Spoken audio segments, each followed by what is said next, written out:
When we talk about spirituality, we then speak of an informed, from an informed point of view. Are we worried that spirituality will be turned into religion because of what I've said? Yes. Lack of information. Yes. Yes, it will be. And many people even confuse it. Sometimes when I speak of spirituality, others think I'm talking about religion. Yeah. Again, how do we separate? We have to research, we have to go back in time and understand how religion was formed and why elements of spirituality seems to be in the mix of religion. We have to understand the history of religion. Otherwise, spirituality and religion are both independent entities. But the confusion begins with lack of knowledge of what spirituality is and what religion is. But these two are independent. The spiritual awakening in Mboni that we see happening throughout the world, how much does it speak to the need to decolonize spirituality, particularly to us as Africans? Yeah. Again, let's put it into context. Decolonize spirituality. I think we can call that term when we don't understand what spirituality is. Because we cannot decolonize what was not colonized. Spirituality actually was not colonized. So you're saying our spirituality was never colonized. Can you please explain? It was never colonized. As I said before, how religion began, it was suppressed. It was suppressed. Again, I love examples. And I love Ubungoma because it's one that I can say, though it was suppressed, but it managed to. My Ubumboni and spiritual guides were more suppressed more. The knowledge is not there. Ubungoma at least is known. You look at Ubungoma, Isangoma is a traditional healer, which will qualify as a doctor. But what colonizers term them? Witch doctors. Witch doctors. That was to say they are here, but let's just badmouth them and their title. So spirituality was never colonized. It was suppressed, not colonized. So the confusion begins with these terms of African traditional religion. African religion. That's where the confusion begins. And one thinks that our spirituality was then colonized. It was never. It is scholars who came here, looked at our spiritual practices and systems, and they decided to term them African religion, traditional religion. If you can go to this African religion, African traditional religion, and understand what it is, you are going to see a lot of culture and tradition practices. Yeah. And then Nobungoma. But less of what spirituality is. Hence, there's no such thing as African religion or African traditional religion. As Africans, we had no religion. It is African, I term it indigenous spirituality. Why do I say indigenous? Because it's indigenous to Africa. Spirituality began in Africa. As human beings began in Africa. Our spiritual systems also began with us in Africa. From African indigenous spirituality, as humans began to migrate all over the world, change, they started to have different cultures and etc. Then they developed what you call the universal concept of spirituality. So you go to Mexico and you go to the indigenous people there who practice spirituality. The Maya people, Guatemala, yeah. Yes, so they are practicing spirituality but in their own context, which we term it universal. But if you are going to compare what we do here, our spiritual system and theirs, there are a lot of similarities and foundational ways, foundational practices that we are going to find. And those foundational practices did not begin there, they began here. And they migrated with the people. You are the first person, I've interviewed many people, to say and to explain why spirituality was never colonized but suppressed. So I like that. We have many organizations, including churches in Mboni, that are practicing or define themselves within African tradition. You find that this church or a movement, African tradition, but they're using the Bible as well. You know, there are Christians, and can you please expand on that, the great one? Those are called AIS, African Initiated Churches. So again, now we go to Revelation, go to number 2, research.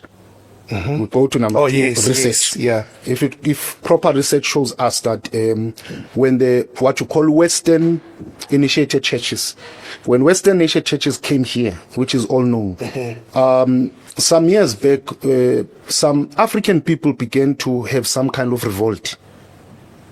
You know, we are Africans, MX, and Ubu Africa lives in us.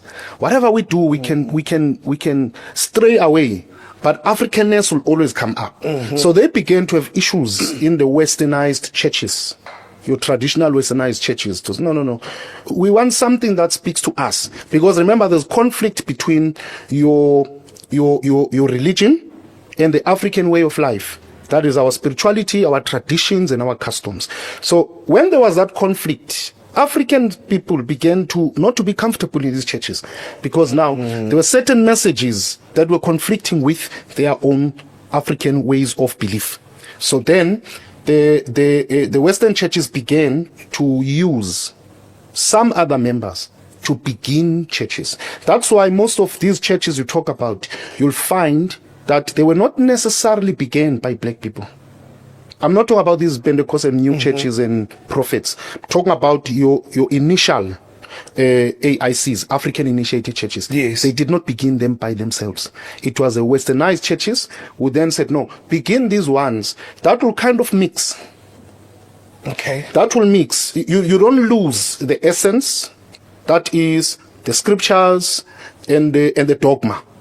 But try to accommodate a bit what they want, so they were a project. African churches were a project of your Western churches. That's when those churches now began. So those churches are mixing. They are mixing your Western doctrine, religion, and mixing some African systems and beliefs. We don't classify them under African indigenous spirituality. In your view, the great one, is it possible to mix Christianity and Africanism, or indigenous African spirituality, where we've got Abangoma opening the Bible and also African indigenous practices? Okay, fair. Let me straightforward, no. Capital letters, no. And the reason for that is I've explained how it came about. Yeah. And I'm going to give you, I think, a very good example of that. Why others mix, and they think that the religion or the Christianity within their African practice gives them power. I'll tell you why. Yes. It's actually it's the confusion that was brought, because they were in that a church and the calling came, and so they were not able to define and separate which is which, because the calling came while they were there. So they took it all in one. You know, they took it that probably my ancestors or Iztunyazam are working in together with maybe Jesus Christ. Yes, yes. I'm sitting here, I was one of them as well. Yes, I passed that stage. Yeah. And another good example of that is I think you'll know the practice called voodoo.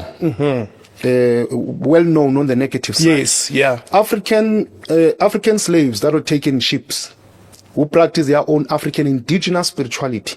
When they were inside the ships, they were forced to practice Catholicism.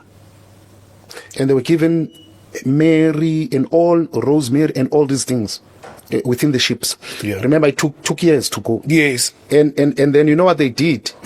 When they were inside the ships, they practiced voodoo or African indigenous spirituality. But whenever the slave masters came to see them, they put back the elements of Catholicism.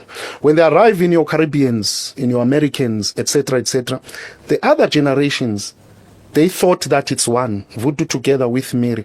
You can just Google or look at movies. You'll see many people who practice voodoo in the Caribbeans, they'll have the symbols of Catholicism. Then it confuses you. It's what happened in the slave ships. And here in South Africa as well, some of those who were enlightened, who knew they are practicing African indigenous spirituality. Remember that in South Africa, Christianity became a state religion, like it was in Rome. So some who practiced, when the police came, they had to quickly remove, and then they had to quickly put the religious or Christian symbols. So when they died, the generations to come, they kept that system. So this is actually just a confusion. But you can only practice one. Ladies and gentlemen, we wish we had more time, but we'll definitely make a part 2. Imboni has agreed to come back to the show. Imboni, Dr. Uzulwezo Radebe, is the leader and the founder of the Revelation Spiritual Home. Ladies and gentlemen, make sure that you subscribe to the channel. It's the only way we can bring you these high-level conversations. I am Samex Kamaku.